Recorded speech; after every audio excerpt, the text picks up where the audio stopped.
Okay, yeah, let's get started.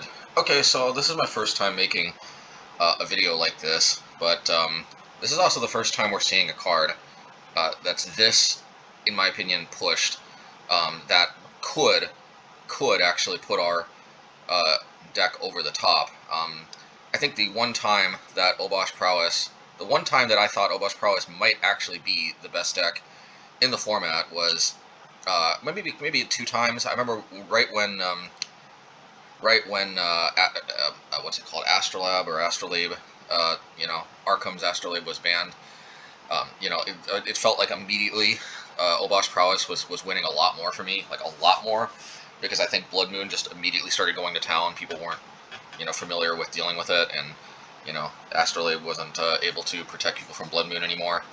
And then another time was I think last season when I was close to being trophy leader. And the season before that, where I basically was in the top 4, and basically was a trophy leader for probably like 75% of the season. In any case, or I can't remember the order of it, but anyway, I remember once I was close, and the other time I basically was the leader for most of the time. But in any case, those two time periods were more about the meta, though, necessarily, than like one particular card being printed that just completely pushes over the top. This time, we're getting to see a card that may actually just that may go nuts. We'll have to ultimately see how it plays out. Oh yeah, and of course, there was Luris, but that's obviously Luris Prowess, which we did dabble in a little bit, but I guess that's technically a separate archetype. But in any case, so let me just actually talk about what's in front of us here. And no, I'm not sponsored by Card Kingdom. This is just the first result that came up when I googled this.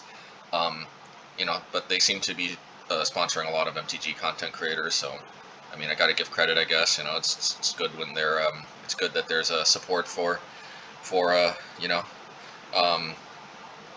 the community. In any case, yeah. So I mean, I think most of I mean, my most familiarity with card review cards comes from Nikachu and Grimflayer on YouTube.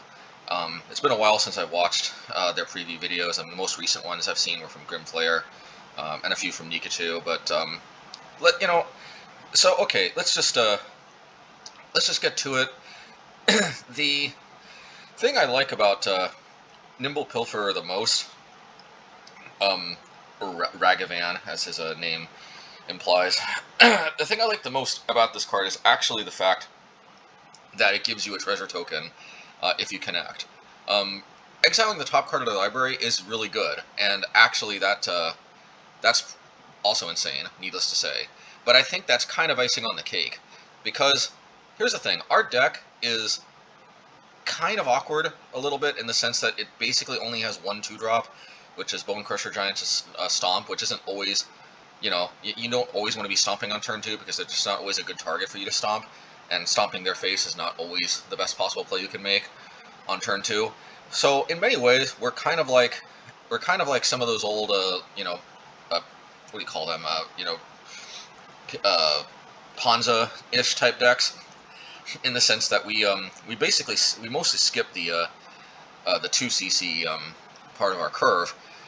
The way I've mostly dealt with that, honestly, is just that when you don't have a lot of 2-drops, suddenly comes into play tap lands, like the Temples, or the Forgotten Caves, or the Valakut Awakenings, or whatever you name it. I've just been noticing those are fairly free if you don't really have a lot of 2-drops, because I mean, sure, sometimes you can play 2 1-drops on turn 2, but the reality is a lot of times you aren't necessarily going to have a lot to do on turn 2, so a lot of times you can just play a tap land and you can play another 1-drop. Or you could just play the tap land on turn 1 and play 2 1-drops on turn 2. You get the idea. That's kind of how I've been playing around it, and surprisingly, it's been working pretty well.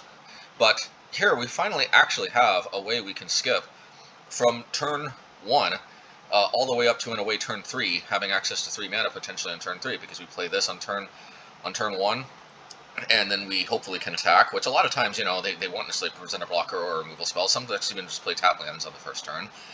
And if we connect, we dealt 2 damage, we get a treasure token, and then boom, we can play, the best case scenario, we could play Blood Moon, hopefully when their first land is like a tap Triome or something, and then, a lot of times that's just GG.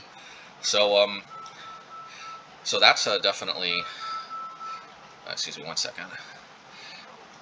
Yeah, so that's definitely a plus. And actually, honestly, that's the main reason why I'm excited about this card, is just being able to go from from 1 mana to 3 mana on turn 3 is, I mean, on turn 2 is pretty huge.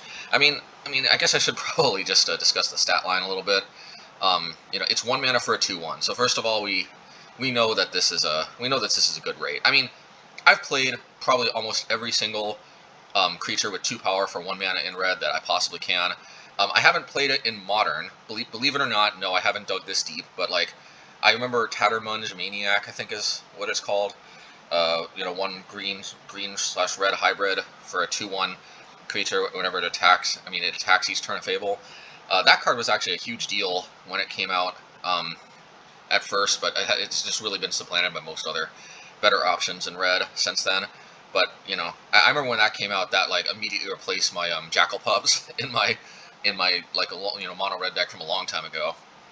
But other than that, I mean, even in Modern, we've played obviously Goblin Guide back when we were more on a straightforward burn deck, and even some of the very, very early iterations of Obosh or Luris Prowess.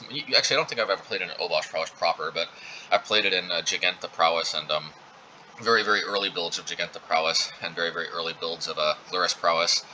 And Obosh Prowess basically started off as Giganta Prowess, and then just kind of eventually I figured out that I didn't actually lose that much by cutting the 2 drops, and Obosh was much more powerful.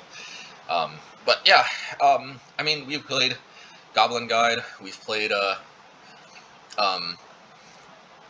we've even I mean, I'm trying to think of all the ones we've played, but we've also played probably ill-advisedly so, but we've played what's it called, Cackling Demon or something. 1 mana for a 1 black-red hybrid for a 1/1 Unleash. And if you you can put a +1/+1 counter on it when it comes into play, and it can't block if you do. That card was actually kind of surprisingly good. Probably not overall worth it, but actually way better than we thought. That was in some of our earlier Giganta/Luris Prowess builds. That was when I was first starting to realize that Goblin Guide could be a liability somewhat in those decks, because you could it helped lead to quick kills, but when it wasn't but when the game was more about grinding than about killing quickly, it could be a liability because it allowed the opponent to get ahead on you on cards. So that was one of my early experimentations to see if I could play a card that was fairly close to Goblin Guide but didn't actually give them card advantage. So anyway, needless to say, I eventually figured out that we mostly just needed the 8 prowess creatures, if anything, for our early game power, and then eventually I discovered Bomat Courier, and then that was that. Once I figured out that if I wanted to reach for creatures number 9 through 12, Bomat Courier was probably just way better than most of the other options. That was kind of all she wrote. But I would say that at the very least, I don't think we're ever going to be reaching for Bomat Courier ever again, as long as this card, Ragavan, Nimble Pilfer, is legal. As long as this is legal in the format, I think this basically gives us everything Bomat Courier gave us, except of course for a hasty way to kill like a Liliana after a down tick or something, or poking them for 1 and turning on Light Up the Stage if we're still playing Light Up the Stage. But I'd say to say this compares favorably with Bomat Courier is completely an understatement. In fact, it's even, I think, competing with maybe Soulscar Mage or Swiftspear, depending on which one is better at the particular moment in the format. But I mean, at the very least, I think we can say for a while, I'm definitely going to be experimenting for a while, and I'd be very, very surprised if this doesn't make the cut. I think our creature suite is, if we're going to play a more creature-heavy version instead of like one of our more creature-light versions we've been experimenting with lately, and I do think that I have been coming around to the creatures again, just because the format is so wide open. It's just always good to have early threats in a lot of matchups. Sure, there are some matchups like some mid-range and a lot of control decks where like, they kill, well, I shouldn't say a lot of control, but there's like a lot of mid-range E-type decks that kill all your creatures on sight. But at the end of the day, like, there's a lot of combo decks that struggle with dealing with early creatures, like, for example, Blue-Red Breach. Like, honestly, you just lose against Blue-Red Breach unless you dump a lot of creatures early on. They only play 4 Lightning Bolts in my experience. Sometimes they play Flame Slashes, but I think those are only in the sideboard if I'm not mistaken. So they really don't play actually that much creature removal. in the main, but they just completely control the game if you let them go past turn 2 with their infinite Archmage's charms, cryptic commands, and even on turn 2 they start rebanning stuff and things get annoying very, very quickly. So the only way really to beat them, in my experience, is you just flood the table with early 1-drops, and I don't think they play Anger of the Gods main. But anyway, that's neither here nor there. There's a lot of control decks like that, though, actually, surprisingly, that are a little skimping on the cheap early removal, and focusing a lot more on the heavy-hitting counterspells, because I guess the format's just going bigger like that. But when the format goes bigger, sometimes going smaller is the way you get under that. In any case, Ragavan, the Nimble Pilferer, this card gives us potential card advantage like Bomat Courier, so that compares very favorably. But unlike Bomat Courier, we do not have to exile the top cards of our library and potentially lose them, which I mean, milling ourselves isn't always going to be a downside, but sometimes it is, like against a mill. But it's not necessarily the fact that we have to mill our top card of our library. But with Bomat Courier, even if we connect or even if we attack, if we're not in a good position to crack it right away, then a lot of times they can just easily deal with it. It doesn't actually start potentially. It's not potentially able to start generating card advantage until way later in the game. And of course, sometimes when it does, you just win the game on the spot if you can crack it for a lot. But Ragavan is great because potentially you can start gaining card advantage as early as turn 2. And there's going to be a lot of decks, for example, where you exile a Inquisition of Kozilek or a Thoughtseize or something, and then you can easily just crack this treasure token and play it right away. I mean, how insane is that? Imagine turn 1 you play Ragavan, turn 2 you play oh, I don't know, it doesn't really matter. I guess Soulscar Mage or something, and then you attack, or you burn a creature away. You play like Lightning Bolt or hopefully Chain Lightning. That's another card I'm hoping for in Modern Horizons 2. Yeah, but whatever, Lightning Bolt, Chain Lightning, Burst Lightning, Firebolt, whatever your jazz is, or Flame Slash, whatever it is that you're playing in your particular 75. So like I guess a lot of times the play pattern is going to be turn 1 play this, turn 2 play a burn spell, clear a blocker, and then like reveal like an Inquisition or Thoughtseize. Yeah, I mean maybe you can also play like actually you can even play that for free because you get the treasure token, so you can even play like a Soulscar or something after that, and then just go to town and start stripping cards from their hand. Something else you could do also is like, I don't know, say they play a turn 1 Noble Hierarch and like you reveal a Fatal Push or something, or I guess more likely a Path to Exile. Although actually turn 1 pathing to exile a Noble Hierarch may not exactly be the strongest play ever, but you do at least take them off the Exalted ability. Take them down mana though, of course. Or how about this one? Actually, this won't necessarily do much for us, but Stoneforge Mystic, you can deprive them of that card. I guess if you exiled it, you already deprived them of it. Yeah, maybe not Stoneforge Mystic is not exactly at this card's best. Or how about Tarmogoyf? It's going to come up a lot. I'm just trying to think of like other cards that see common play. I mean, yeah, I mean like a Utopia Sprawl off a Ponza. I mean, opposing Lightning Bolts, you can get a free 3 damage to the face. There's so many 1-drops in the formats that like there's a very good chance that you can just cast basically for free whatever it is you get off the top. Dark Confidant. Sometimes you see that. Yeah, I mean there's or how about draw cards like Opt? You're going to see Opt a lot. You're going to see Serum Visions a lot. You're going to see how about this one? How about Expressive Iteration? I'd love to cast some Expressive Iteration without actually having to play blue. That sounds pretty cool to me. Or how about Stormwing Entity? Oh my goodness. Let's see. I think that's actually completely possible because we turn play, we play Ragavan. Turn 2, we attack. Hopefully they don't have to play any blockers. I mean, they have to play no blockers in order to... Oh no, actually, yeah, turn 2, actually, we can Lightning Bolt or Flame Slash or Firebolt or whatever it may be. Their blocker. That's going to be our instant or sorcery. We reveal Storming Entity off the top. We get a treasure token. We crack that for blue, and boom, Storming Entity on turn 2 without even having to play blue. How do you like that? Look, I don't know. I mean, maybe I'm just I'm thinking way too upside here, and I'm not looking enough at the downside. But I think I mean, look, at the end of the day, I've always felt like the deck could just play another 2-power creature for 1 mana. It could even play freaking Cackling Demon. I actually had some success playing freaking Cackling Demon, people. I mean, like, come on. You cannot tell. Oh, here's another one. Here's another 1 mana, 2-power creature I played in the past. What's it called? Zurgo Bellstriker, 2 mana for a 2/2. 2 mana for a 2/2 legendary creature. It can't block creatures, I believe, with power 2 or greater, and it has dash 2, just like Ragavan, and I'll get to that Ragavan, and I'll get to that in a second. But like, yeah, I played that too, and honestly, Cackling Demon was kind of better than that card, but that card was pretty decent too.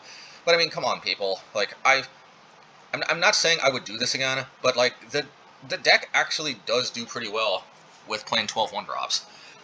Lately I've been shying away a little bit from the 12 1-drop approach, but like, I think I'm right back. I mean, like, 12 1-drops is arguably where you want to be anyway, and who knows if I was actually on the right track, deviating from that in the first place. And I think that we have, objectively speaking, the 12 most unbelievably high-powered 1-drops that almost existed, period, but certainly in red. I mean, can you imagine really old red deck wins decks used to play frickin' I forget what it was called.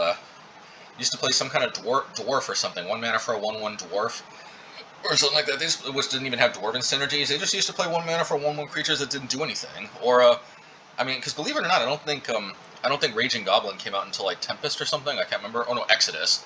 Whatever. Believe it or not, Raging Goblin didn't come out until relatively later. It feels like Raging Goblins was in alpha, but I don't believe it was.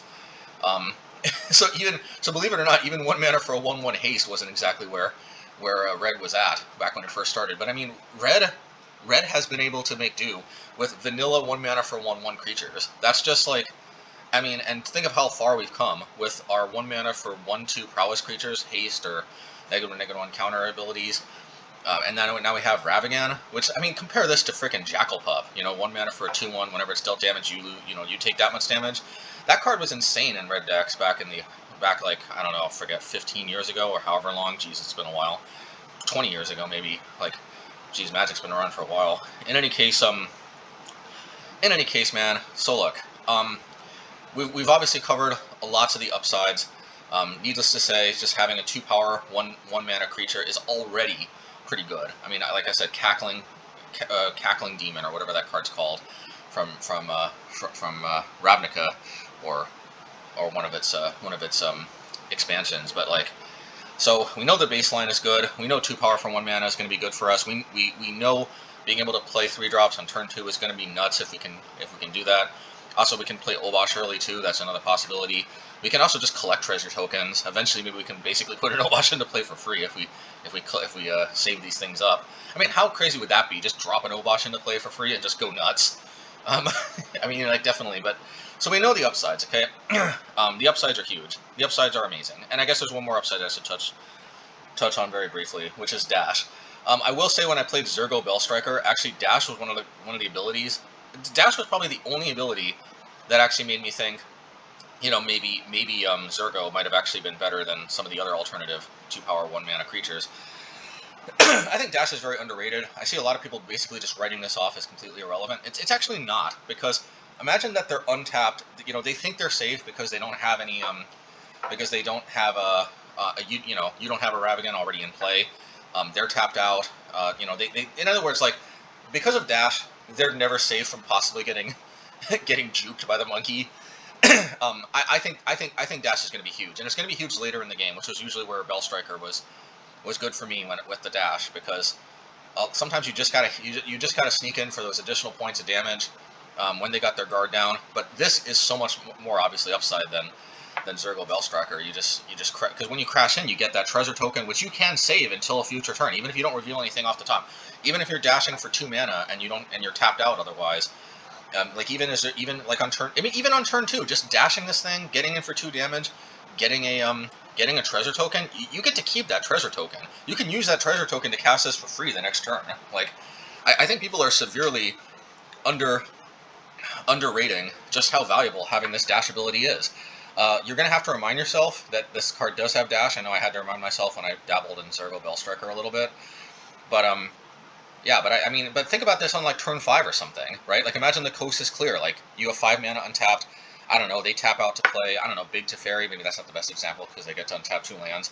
Or I don't know, maybe it's like turn 4 for you, and they take their turn 4, they tap out for Jace, they think they're safe, and then you go to your turn 5, you can like play a land, and then like bam, oh yeah, it should be worth noting that you can't actually play a land off the top of the library since it says you can cast that card. I think this would have been a little too nuts if you could play lands off the top of their library. That'd be a little too insane. So I kudos to Wizards for I think realizing that that couldn't be a thing. In any case, yeah, imagine you go to your turn 5 after they just played Jace, and like, I mean, the world is your oyster at this point if this is in your hand, because let's see, does it have to deal combat damage to a player? Okay, so it can't actually get the token from hitting Jace, but I mean, you know, there's just so many good things that can happen. Like, you think about it, you can pay 2, you can dash, like basically, and because of dash, like the world is really your oyster if that happens, because you can, you know, you pay 2 to dash, and then like, I mean, okay, there's a number of things that can happen. You obviously attack with this. You get your treasure token. I mean, you could reveal a Jace off at the top of their library. I mean, it's a little bit nerve wracking to let them untap with a Jace, but then again, you're going to get your own Jace. There is actually something to be said that maybe that may not be the optimal play, obviously, because you could just lose on the spot if they force a negation the Jace you try to play off their top. But sometimes that will be the correct play.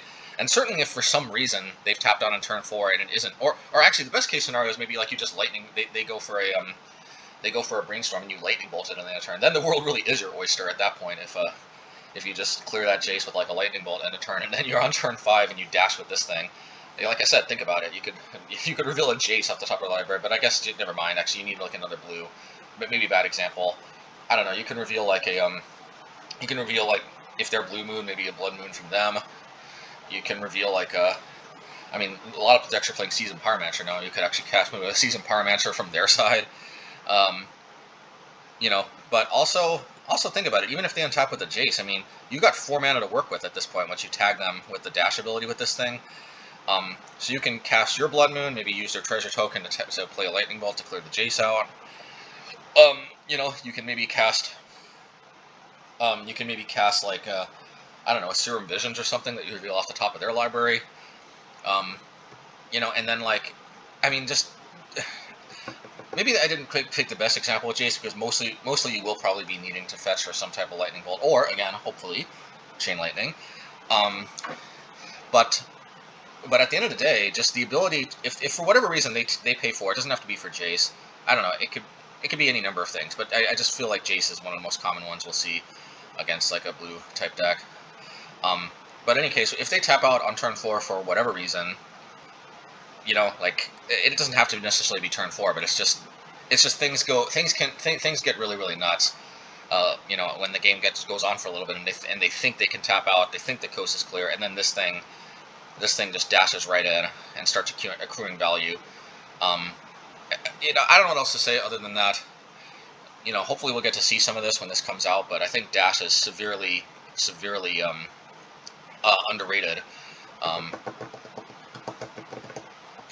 yeah, I could probably say more, but I think you're just gonna have to play with it to see, and I think we're all gonna see very quickly just how powerful this card really is. But let's look at the downsides for a second, though. The first downside that I don't hear people talk about a lot, but you know, I think is actually the biggest downside is legendary. I don't like legendary because I really would have liked to be able to play multiple of these, but honestly, this has to be balanced somewhat, and I think legendary at least prevents this from getting like Eldrazi Winter nutso. You know, because like the only thing more nuts than like a turn 2 Thought-Knot Seer is like a turn 2 Thought-Knot Seer plus a bunch of Eldrazi mimics mimicking the Thought-Knot Seer. Or in this deck's case, the only thing more nuts than a turn 1 Ragavan is like a turn 2 Ragavan and turn 2 more Ravagans. That'd be pretty crazy.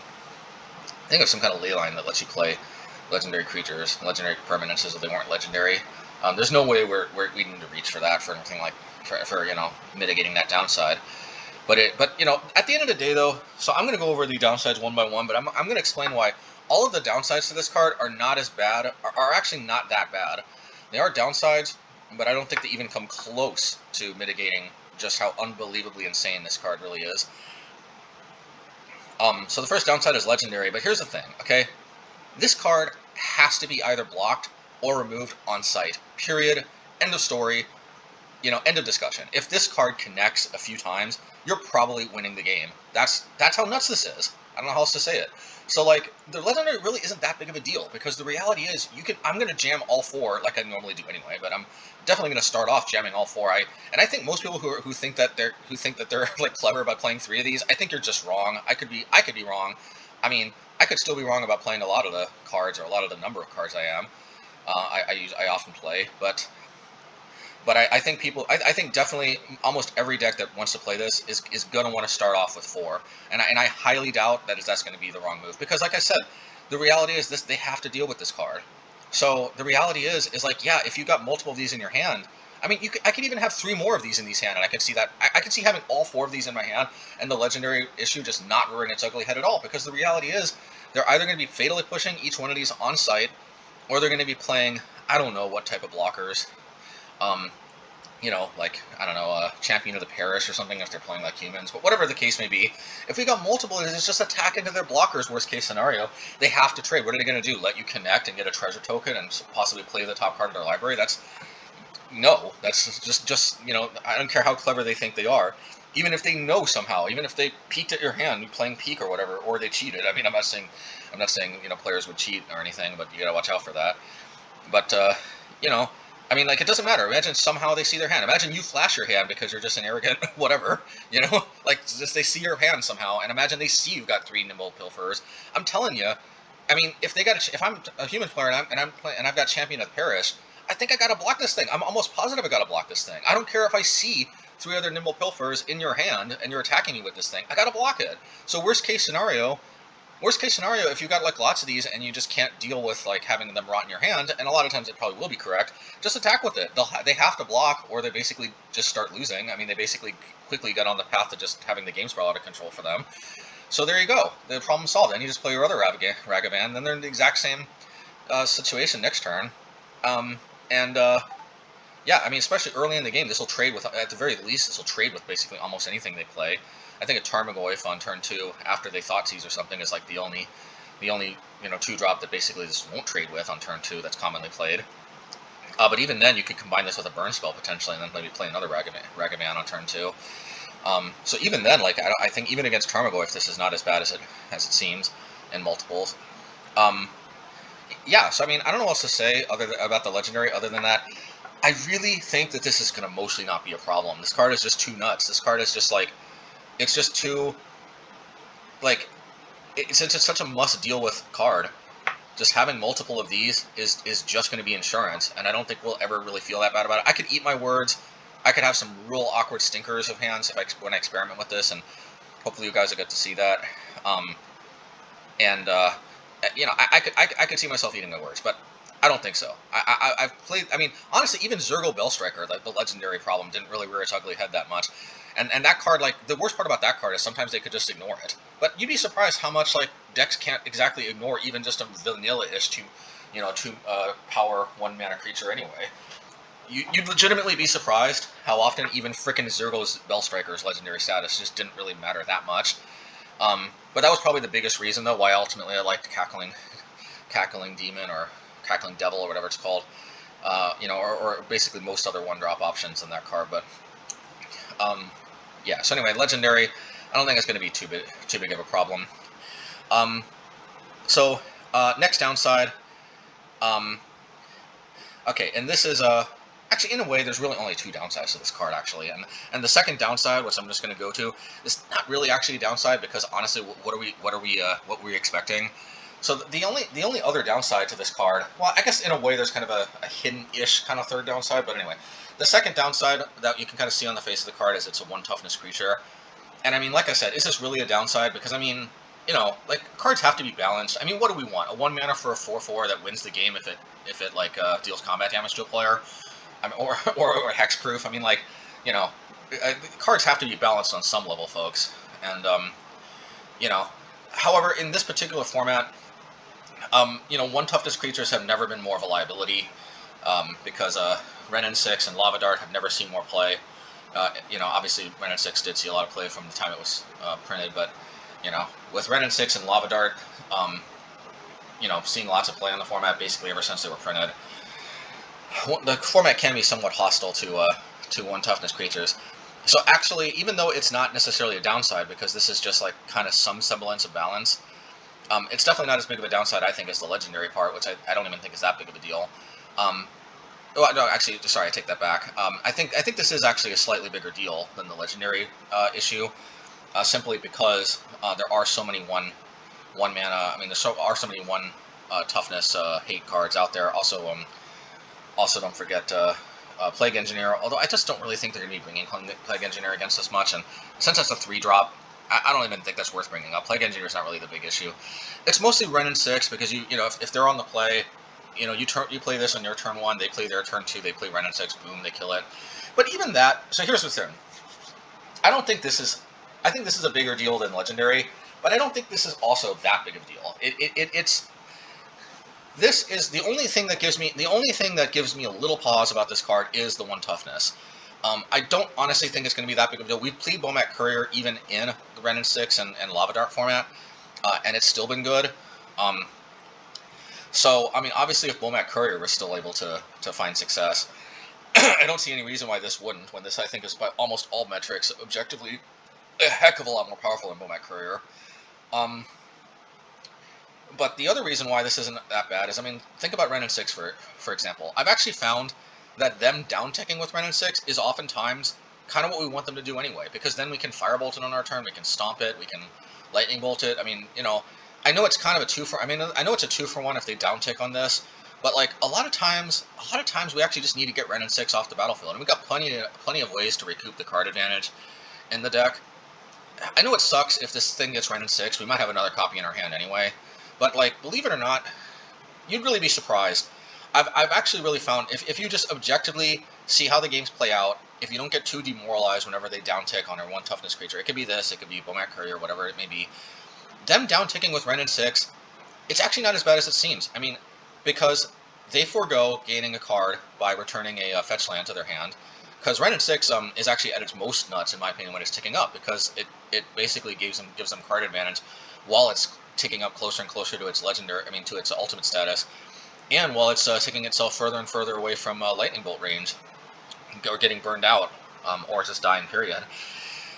So if they're ticking down, that means they're not ticking up. That means they're not putting an extra land in their hand, which means they could be putting themselves behind a little bit on their mana development, and it also means that their Ren and 6 is not out of Lightning Bolt range, and in fact moves into Stomp and Firebolt and other 2-damage spell range. So them down-ticking, sure, it's card advantage, but Ren and 6 was going to get card advantage anyway if it ticked up. If it ticks down, at least it puts itself into much more killable range. I mean, there's not much more I can say, I think, to convince you that Ren and 6 down-ticking is not something we need to live in fear of.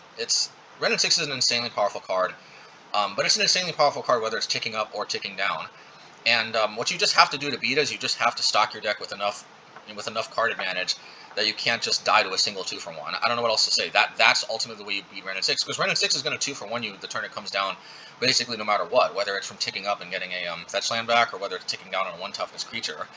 At the end of the day, that doesn't change the fact that you beat Ren and 6 by outjunding Jund with card advantage of your own, or by getting under them and killing them quick before they can use their card advantage. But either way, you're actually not beating Ren and 6, in my opinion, at all. And believe me, I've been there. You don't beat Ren and 6 by just taking out all 1 toughness creatures from your deck. That's not how you beat it. That leaves us with Lava Dart, and I will say Lava Dart is my bigger concern, because unlike Ren and 6, Lava Dart is just pure upside on a 1 toughness creature, because like they're not losing out on an opportunity cost of returning something to their hand and putting it out of Lightning Bolt range or whatever thing like that. It's just pure downside if something gets Lava Darted. What's even more frustrating is like later in the game they can Lava Dart another 1 toughness creature like this that you play. So there's no 2 ways about it, folks. I'm going to say right now, if for whatever reason this card underwhelms, it's probably going to be Lava Dart, and maybe if it's and honestly, one reason I can see this thing might underwhelm is that I could see everybody reaching for this card, and if everybody's reaching for this card, everybody's playing red, and if everybody's playing red, everybody might start playing Lava Dart, which I kind of doubt. But I mean, Lava Dart is this card's nemesis. No two ways about that, folks. Lava Dart is the enemy of this card. Honestly, Lava Dart kind of keeps this card in check, so that's probably maybe a good thing. But here's the thing, folks. Even if Lava Dart goes out of control and is everywhere in the format, I'm still not necessarily sure this is that bad, because they're not always going to have Lava Dart. They're not always going to have Lava Dart, and I don't know, like, somehow Bomat Courier still was okay. Bomat Courier was always at its worst, obviously, in Lava Dart matchups. Like I said, even against Ren and 6, you'd be surprised how it wasn't actually as bad as you might think. But, yeah, so I don't know what else to say other than that. Not every single deck is going to be a Lava Dart deck, and even the Lava Dart decks aren't always going to see Lava Dart, and also they're not always going to be able to flash it back, even if they do play a Lava Dart. So if you have, for example, 2 of these and they only have 1 Lava Dart, sometimes it's going to be just too awkward for them to flash it back, and obviously they could just use other burn spells, but the point is maybe they don't necessarily go too nuts. Yeah, so the only way I see this card underwhelming, like I said, is if Lava Dart just completely overtakes the format. Because Ren and 6, I'm not that concerned about, like I said. Because, believe it or not, the downtick is not that big of a deal. But I will not sugarcoat it. This card was designed to get completely annihilated by Lava Dart. Lava Dart is a... honestly, I've been off Lava Dart for a while and on my Obosh deck. There's a pretty good chance I'm going to have to get back on Lava Dart with this thing in the format, because Lava Darting this thing is just what dreams are made of. But, I don't know. I mean, I don't think there's that much more for me to say other than that. We're just going to have to see how much Lava Dart completely takes over the format. I mean, sure, there's other cards like Dark Blast or like, I don't know. I don't really know what else. Viridian Longbow, I'm almost thinking about making a mono white deck with Viridian Longbow, but I probably shouldn't. Don't do it. Anyway, yeah. In case you're wondering, what I dabbled in for a nanosecond, maybe a little longer than a nanosecond, was actually Viridian Longbow and Basilisk Collar, and frickin' Wall of Omens. I don't know what I was thinking. I played some crazy jank sometimes.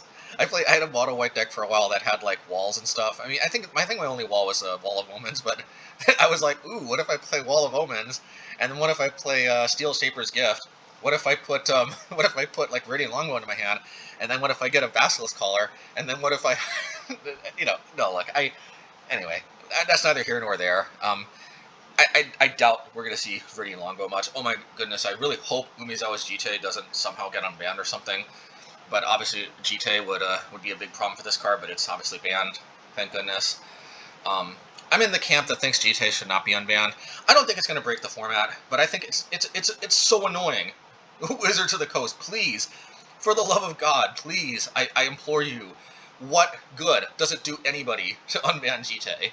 Like, I get it, Jite's probably like not going to completely ruin the format, but, like, it's just so mind-bogglingly unfun to play against. Like, how does that make the game better? I mean, I don't think the ban list should honestly just be only about whether or not a card's going to dominate the format. Now, I don't think Wizards should go too nuts, like being the sole arbiter of what, the fun police, like, oh, we think this is fun, or we think this isn't. But that being said, I think there's enough of a consensus, I hope, and I think it's a kind of objectively clear enough that Jite is one of these cards that I think our subjective opinions are not as, well, anyway, this is not like a Jite unban review, so maybe I'll get off that, but no, just I hopefully Jite never gets unbanned, so that obviously could be a problem. But, like, other than Lava Dart, I just can't really think of, I don't think there's ever been a deck that's really gone really nuts with Dark Blast. Dark Blast is just has way less usefulness to most decks, other than Dredge, maybe, and even Dredge, I think they only play that as a 1 or 2 of at most, than Lava Dart. So, I don't know, if I'm missing something, guys, let me know, but the only card I can think of that really is going to, police this card really, really hard is going to be Lava Dart. Lava Dart is, ironically, a red card polices a red card, but yeah. Let me think if I'm missing something else, like some kind of other, like, pinging type effect. I don't know if Great Grap for Aether Grid from, like, the old Affinity decks comes back for some reason. I don't know. But then again, I don't know. Yeah, I don't know if I'm missing something, folks, but so anyway, so that's the biggest downside of this card, is that it has 1 toughness. I don't think that's going to be a deal breaker or anything, but that if anything's going to prevent this card from being too nuts, and I don't want to say that this card might get banned, but it's not completely impossible. But if there's one card that could make the difference between like this card being a little too good and being like fully able to be policed, it's probably going to be Lava Dart. Geez, I've been going on for like 40 minutes. I don't know. Let me guys know if this is like too long. Hopefully I'm not just extending this unnecessarily. Hopefully what I've been saying has been helpful enough that it's been worth this being one of my longest. I mean, it's basically as long as a gameplay video, if not longer than a lot of gameplay videos. In any case, the last downside, and this is like a really hidden downside. It's not really. I mean, anyway, it's not really a downside. It's that the card has to actually connect and deal combat damage to a player in order to get the treasure token and the effect. It can't just attack. I don't think that's a downside, because, I mean, again, that's just how the card is worded. I mean, you could say it's a downside that it doesn't have hexproof, but like, so anyway, but I'm going to discuss it. It's not actually really a downside, but I mean, obviously this card could have been more nutso. I mean, like I said, they could have given it hexproof, they could have given it protection from all colors, they could have given it, when it deals combat damage to a player, you win the game. But obviously they decided to make its abilities at least have some semblance of some type of fairness. And to be fair, I do think they kind of pushed this card arguably a little too much, but we'll see. Yeah, so look, you have to actually connect with this card, but I mean, come on, folks. We're playing a red deck. We got like unlimited removal. Like, essentially, unless they have like a token swarm deck, essentially they're going to have to remove this card, because most likely if we untap and we have 2 mana, which we can, Lightning Bolt, Flame Slash, Firebolt, Burst Lightning, again, hopefully Chain Lightning, we can play any number of 1 mana burn spells, and yeah, most likely if we're untapping with this card, probably their blockers are going bye-bye, and this thing is connecting, so so I actually don't think that's that big of a deal. The card would be just a little too nuts, because imagine like if you didn't actually have to connect, then you could like reveal a Lightning Bolt off the top and then Lightning Bolt their own creature before it even blocked. So no, it's not really a downside, but yeah, I guess I did address that. I don't think that's going to be an issue at all. I think connecting. I think if this card lives, it's going to connect, and if it connects, things are going to be really good for you. And I guess that leaves us with just one last sort of like issue to address, which is what is going to come out for this. When I'm thinking about what I'm on right now, which is kind of a strange Hammer Bogarden type build, which hopefully I'll be able to make a video for, but I don't know, we'll see. Because it depends on how quickly I can get a video out, and how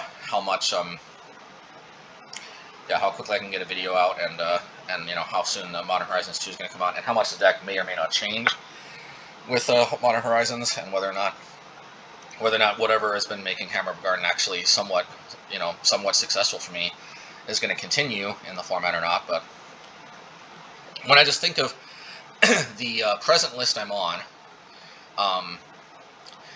I think most likely I'm going to cut Light Up the Stage. I could see myself cutting something else, but look, I'm not going to tell you I know exactly what the correct cut for this card is going to be in whatever build that you're playing, of whatever deck you're playing. But I will say I'm going to find it very hard to believe that whatever the best card, whatever the second or third or fourth or whatever best card you think of the deck is, I'm going to say I highly doubt it's actually as good as this. So what I'm kind of thinking of is maybe I'll cut Light Up the Stage. The only problem with that is obviously like sometimes you rely on Light Up the Stage for getting you out of your mana problems. But here's the thing: I think this card compares very favorably to Light Up the Stage, which is one of the reasons why I think this is going to replace this in my most recent builds. And I haven't necessarily been playing Light Up the Stage in all my builds lately, but in my most recent one, I'm back on it. But let's just compare this to Light Up the Stage for a second. I think this compares incredibly favorably to that. So here's the thing, okay? In order for Light Up the Stage to actually get you out of your mana problems, you have to untap with a creature, and you actually have to connect with it. Now, what does that sound like? Oh, geez, that sounds like Ragavan itself. I mean, Ragavan. I don't know why I say Rav. I replace the V with the G sometimes. But yeah, like, in order for Light Up the Stage to, to be at its best, what do you have to do? Again, you have to untap with a creature, and you got to connect with it. Well, okay, not always. I guess you could also, like, Lightning Bolt the face or something. But, really, Light Up the Stage is at its best when you're connecting with a creature, and if you're trying to get out of a 1-mana mana slump, you're going to need to mostly connect with a creature. I'm not going to play Seal of Fire anymore, although it is a possible consideration. And just, geez, like, if you're relying on connecting with a creature, I mean, why not just play a card that itself, if you connect with it, it generates mana? You know what I mean? So, like, yeah, I don't know what else to say other than that, like, Light Up the Stage is card advantage, but so is Ragavan. One advantage that Light Up the Stage does have is that you can generate card advantage just by hard casting it, and there's a lot of decks like Death Shadow, Jund, etc., where like hard casting it is oftentimes pretty good. That being said, Light Up the Stage is pretty awkward when you cast it for 3, because it's also kind of hard to cast everything you reveal off of it, and you have to drop everything you're doing and basically cast both of the cards, so you made Light Up the Stage worth playing in the first place. And sometimes, I don't know, really, when we're playing Light Up the Stage, we're hoping that we can connect with a creature, usually connect with a creature, or a burn spell, usually a creature. And I just feel like Ragavan is kind of like a Light Up the Stage contained within its own card. Like, you possibly get card advantage in a similar way. I mean, you have to play it off the top, but, like, you play it off of their top instead of yours, but, like, it is kind of like Light Up the Stage in that regard. Yeah, but I mean, I don't know what else to say. Like, I've been going on for almost 50 minutes. I'm going to wrap this up. I'm just going to say this card is kind of like a Light Up the Stage, kind of already attached to a creature. That also possibly is mana ramp. That also gives you unique and powerful ability, cards from your opponent's deck, possibly. That also has dash. That also, I don't know. Look, guys, I think it's pretty obvious to most people that this card is going to be nuts. I obviously can't wait to try it. Oh yeah, I guess, okay, let's get to the final downside, okay, and I guess this has been staring us in our face. I certainly hope that this is not what we're looking at, long term, but $79.99, this is just like, this is rough, man. This is rough. Look, I mean, I would not call myself a budget player anymore. It just so happens that some of my recent decks have been unusually budget friendly. But budget is not that much of a concern in my Magic hobby anymore. But come on, man! Like, dropping $320 plus tax for 4 of these, I don't know. So I guess the last downside is the card seems kind of overpriced at the moment. I would probably recommend, to be honest, just waiting for this to drop a little bit. There's even like a really, really extremely outside possibility that this card either is underwhelming or is so overwhelming that it gets banned. So, I don't know, man. I really want to play with this card right away. Thankfully, I don't need to necessarily buy the paper copies right away. And Magic Online, I'm pretty good on ticks, so I think I'm going to be okay. And it's a pretty fluid market too, so I can always return it if for whatever reason I don't like it. Highly doubt it. Or I could just return it, and I could experiment with it a little while, return it, and then hopefully the price drops and then buy it back. Although I almost never do that. Yeah, but like actually ordering physical copies of these at $80 a piece. Geez, there's a problem. I'm not gonna lie, folks. Though there is a possibility that this card becomes like a $100, $150 card. I really hope it doesn't. This card is just way too pushed. Why do they have to make this a mythic? I'm kind of angry at Wizards a little bit for this, but yeah, they made it a mythic. It's extremely rare. Supposedly Modern Horizons 2 is print to demand. That's good. $80 is rough, though. $80 is rough. I'm not gonna lie.